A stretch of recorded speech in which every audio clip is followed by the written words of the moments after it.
On va commencer par les mathématiques pour une raison simple.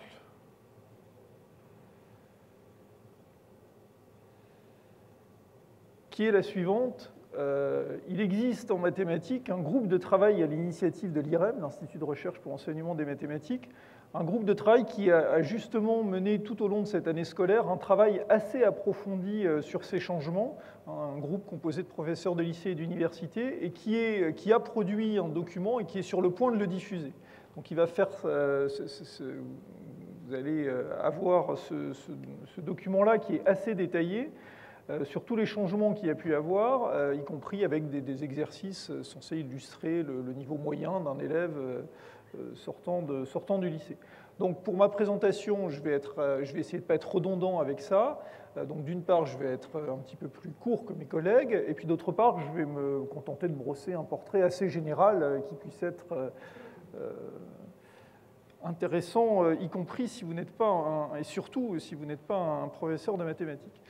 Alors, avant d'entrer dans les contenus, dans ces nouveaux programmes, il y a aussi, et surtout, j'ai envie de dire, c'est surtout là que se situe l'évolution, à mon sens, une évolution des objectifs et des intentions, des démarches pédagogiques. Au-delà des contenus mathématiques étudiés, au-delà des techniques qu'ils peuvent apprendre, les programmes demandent que les activités proposées aux élèves prennent systématiquement appui sur la résolution de problèmes. C'est-à-dire que les élèves ne se contentent pas d'apprendre des outils, mais qu'ils sachent aussi les mobiliser l'outil pertinent avec une certaine autonomie pour répondre à un problème donné. Problème soit purement mathématique, soit issu de disciplines. Ça, c'est vraiment, quand on voit les pratiques qu'il y avait, c'est quand même une évolution. On n'attend plus qu'un élève sache résoudre un problème très technique, mais très stéréotypé. Au contraire, on attend de lui qu'il fasse preuve d'un petit peu de créativité et d'autonomie, d'initiative dans la résolution de ces problèmes. Alors, ça doit donner lieu à différents types d'activités. L'idée, c'est vraiment d'essayer d'enrichir, de diversifier les types d'activités de l'élève, chercher à expérimenter, modéliser, notamment à l'aide d'outils logiciels. Choisir et appliquer les techniques de calcul, ça, c'était déjà le cas. Introduction de l'algorithmique, de la seconde à la terminale. Les élèves doivent mettre en œuvre des algorithmes. J'y reviendrai un petit peu. Bon, raisonner, démontrer, mais également trouver des résultats partiels, les mettre en perspective, c'est-à-dire que même dans le cadre d'une résolution de problème, même si la résolution n'est pas aboutie, c'est intéressant s'il a mis en œuvre une démarche. Et expliquer oralement une démarche, communiquer par oral et par écrit. On essaye beaucoup de renforcer la place de l'oral en mathématiques. L'utilisation d'outils logiciels continue à prendre de l'importance. Elle devrait en tout cas être évaluée, même dans l'évaluation des élèves. Alors, des outils de visualisation LGD, c'est le logiciel de géométrie dynamique, pardon pour ce sigle, c'est pour réduire la place. Donc les logiciels de géométrie dynamique et le tableur sont normalement utilisés de façon continue de la 6e à la terminale. L'idéal, dans un monde idéal, une épreuve expérimentale de mathématiques sur ordinateur aurait vu le jour à l'image de ce qui se fait en physique et en SVT. Bon, ce n'est pas le cas. Des outils de simulation, donc, pour notamment, toujours dans cette optique de répondre, de résoudre des problèmes. La mise en œuvre d'algorithmes, alors bon, sur les calculatrices, quand on ne peut pas faire autrement, sinon sur ordinateur. Et puis des outils de calcul formel, avec tout ce qu'on demande en termes d'autonomie, de résolution de problèmes aux élèves. Forcément, c'est un apprentissage qui prend du temps, et donc ça se fait au détriment d'autres choses. Et ça va se faire notamment au détriment de la maîtrise de calcul, de la maîtrise de techniques de calcul algébrique notamment, des élèves. Et donc, l'idée étant que, comme on a bien besoin, malgré tout, de savoir faire du calcul algébrique, et d'utiliser en complément, quand c'est trop compliqué, et pour pouvoir quand même résoudre des problèmes intéressants, des outils de calcul formel. Ça ne veut pas dire qu'on n'apprend plus à calculer du tout, bien évidemment. Mais quand ça devient trop compliqué, on peut s'appuyer sur un logiciel de calcul formel. Et en général, celui qui est utilisé en lycée, c'est XCAS. Donc l'algorithmique est vue à travers différents types d'activités, analyser un algorithme, le modifier, le créer. L'objectif est que les élèves sortent du lycée en sachant au moins manipuler les instructions élémentaires, les boucles et les instructions conditionnelles.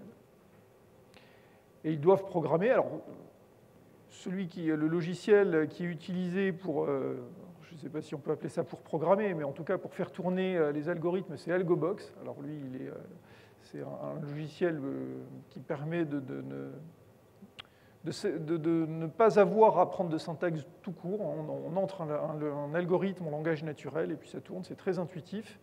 Ça marche bien pour une initiation à l'algorithmique. Après, on attend qu'en série scientifique, les professeurs utilisent un vrai langage de programmation, entre guillemets, dans la mesure du possible. C'est encore souvent XCAS qui est utilisé. L'intérêt d'XCAS, c'est que, enfin, il est double. D'une part, c'est qu'il fait plusieurs choses, c'est une sorte de couteau suisse. Et puis d'autre part, les manuels s'appuient beaucoup sur lui, donc c'est les deux raisons pour lesquelles les enseignants, qui ont de toute façon le choix des outils logiciels qu'ils utilisent, se sont portés là-dessus.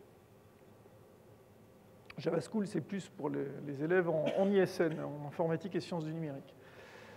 Dans les programmes de mathématiques, toujours au-delà des contenus, il y a une partie qui est transversale, qui doit traverser l'ensemble des chapitres qui sont étudiés dans l'année et qui ne doivent pas faire l'objet de cours spécifiques, c'est les notations et le raisonnement.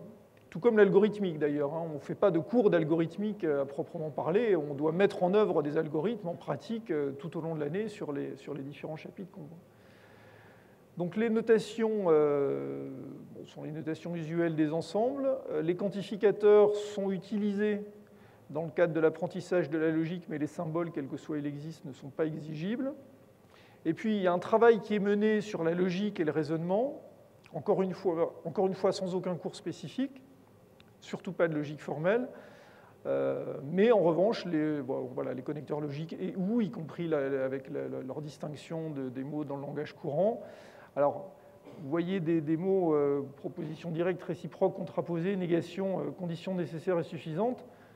Ce sont des objectifs, ce sont des mots que les élèves ont entendus. Bon, condition nécessaire et suffisante, je ne vais tromper personne, hein. Je sais que vos étudiants, y compris assez avancés, sans doute les maîtrisent pas tous. Donc, voilà.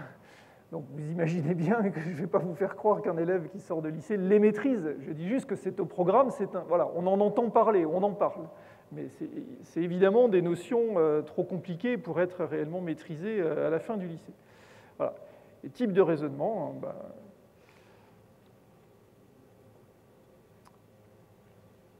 Alors, en termes de contenu, donc là, je vais aller un peu plus vite, en insistant peut-être un petit peu sur les changements, mais c'est surtout pour vous donner un panorama. Donc, on travaille sur les suites. Le travail sur les suites donne notamment lieu à des activités sur calculatrice et sur tableur, et des activités de nature algorithmique aussi, plus de suites adjacentes. Un travail sur les fonctions qui n'est pas révolutionné, en tout cas par les nouveaux programmes, si ce n'est par les aspects techniques sur lesquels les élèves sont de moins en moins, je pense que vous l'avez noté, de moins en moins performants, notamment sur les limites. On est vraiment sur une approche de la notion. La composition, on l'aborde à peine, et en tout cas pas sous l'aspect formel. Et en tout état de cause, les techniques de calcul ne doivent pas être un frein à la résolution de problèmes. C'est-à-dire que soit on pose des problèmes sans difficulté technique de calcul, soit à ce moment-là, on utilise un logiciel pour les surmonter. Les fonctions de référence, pas de changement majeur, si ce n'est une place amoindrie de la valeur absolue. Notamment, il n'y a plus le lien entre valeur absolue et intervalle. C'est uniquement vu comme une fonction. Et en intégration, plus d'intégration par partie. Bon, je ne m'étends pas encore une fois, le document du groupe de travail de l'IREM reprendra ça en détail. Les probabilités statistiques, en revanche, sont renforcées. On parle maintenant de probabilité dès la classe de 3e. Et elle acquiert une part significative des programmes de lycée, alors qu'avant, c'était quand même un petit peu une portion congrue, avec des notions nouvelles. intervalle de fluctuation, test d'hypothèse, estimation d'une probabilité, intervalle de confiance, et la loi normale, qui est vue en terminale. Donc en probabilité, la part du dénombrement, voilà, on ne fait plus vraiment comme on a pu faire il y a quelques années d'exercices techniques et compliqués de dénombrement. Par contre, le reste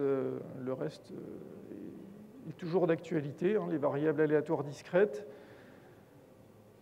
la loi binomiale, donc la loi normale, je l'ai dit, les probabilités conditionnelles et quelques exemples de lois à densité. La part de la géométrie diminue, la part de l'analyse est grosso modo restée la même, la part des probabilités statistiques a augmenté, donc c'est celle de la géométrie qui doit diminuer. J'insiste sur le fait qu'au collège, les élèves sont initiés à la démonstration, mais qu'on met plus l'accent sur le raisonnement et sur une démarche d'investigation, avec notamment des problèmes ouverts et l'utilisation de logiciels de géométrie dynamique. On les initie à la démonstration, ils en font des démonstrations, mais enfin, de fait, la plupart d'entre eux n'arrivent pas au lycée avec une idée encore très claire de ce que c'est qu'une démonstration. C'est aussi pour dire tout le chemin que les élèves de lycée ont à parcourir et donc où ils peuvent arriver sur ce plan-là. Ce n'est qu'au lycée qu'est introduite la géométrie repérée, on n'en parle plus au collège. Les vecteurs non plus, on n'en parle plus au collège. Ce n'est abordé qu'au lycée, peu en seconde, essentiellement en série scientifique. Donc en fait, ils commencent réellement à travailler sur les vecteurs en première S. Tout comme la trigonométrie, c'est un petit peu le même esprit. Et puis, bon, de la géométrie dans l'espace, mais assez limitée, et puis plus de transformations, ni de barycentre, ne sont étudiés au lycée. Les complexes, j'ai presque fini, ils sont vus quand... Bon, pas de grands changements, mis à part les transformations et les coordonnées polaires qui ne sont plus étudiées, une utilisation en géométrie plus modeste. Par contre, l'aspect algébrique est toujours vu à peu près de la même façon.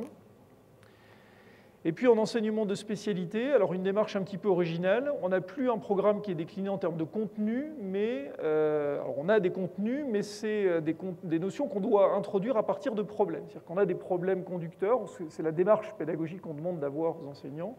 Ils ont des problèmes, et au fur et à mesure des problèmes, de l'avancée dans la résolution du problème, le professeur apporte un certain nombre de contenus que les élèves sont censés maîtriser. Donc deux parties, une partie en arithmétique qui est inexistante en enseignement obligatoire, ce qui signifie que les élèves qui ne prennent pas l'enseignement de spécialité ne font pas d'arithmétique au lycée. Et puis une partie sur les matrices et les suites, avec l'étude d'exemples de processus discrets et quelques opérations sur les matrices. Ça, pour l'instant, comme c'est la première année, on ne sait pas encore trop ce qui se fait très exactement dans les classes. Ça va être la surprise.